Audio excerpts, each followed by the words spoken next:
nemunhu anenge akuda akurwadzi. You get the point. It doesn't mean kuti kana ukada kuya uzoratidzira zvinhu zvako pa social media zvakutoreva kuti sometimes ndo kuti kwai madanana. No, there are people outside there vanodanana zviri clean. Social media ndezvekutsvaga mari izvi. Understand izvozvo mazimba.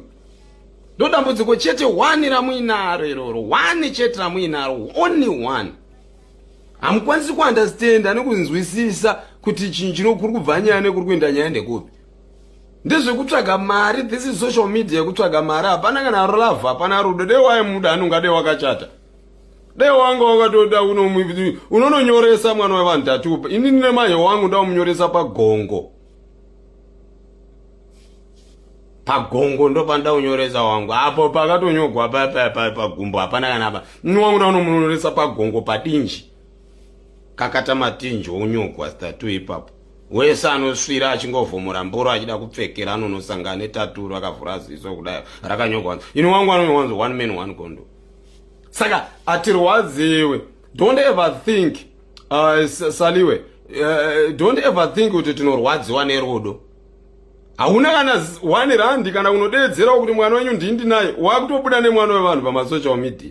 Wakutopublisha mwana wevanhu wakutoita mwana wevanhu. Kana musina mari the rand ndai munoshanda vafana. Ndapezera makuburidza mapeche nemboro tichiona zvipeche zvaingosvigwa nevarume 7 varume vaingochisvira chiyawana. Mangoona wani mavideo ndo wachamuda wandidiscuss nezvacho pana. Maona 7 men. Hamuna kuona ere mavideo vachitoita nema live. Unoziva ndo pakapusa munhu. Uchitoita nema video ko iye ndiye anga akatobata kamera kurova kuti minus Ihure ipapa totoona kuti Ihure riri kutsvagawo mari pa social media. Saka kana munhu achitsvaga mari pa social media anoita zvese. Mazvinzwa mabwidi.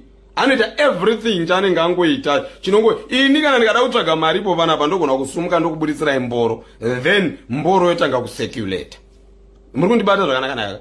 Yeah, ndo mboro yotanga kucirculate. Mboni ndechitsvaga chi mari. But if I'm living my precious life, ndinoda kuzvipublishire ndichita madrama nebaby pa social media. Hazvina kana zvinoenda zvaya terera inini. Kune kutsvaga mari muchiburitsa manje muchaona mapechi obuda. Mboro zvikati oyu havanawo kana chinhu. Mamchingowaona achingosvigwawo munhu wenyu wamunotiwa kurumbidza nechitatu. Mamchingomuona achingosvigwa mirai makadaro hodho.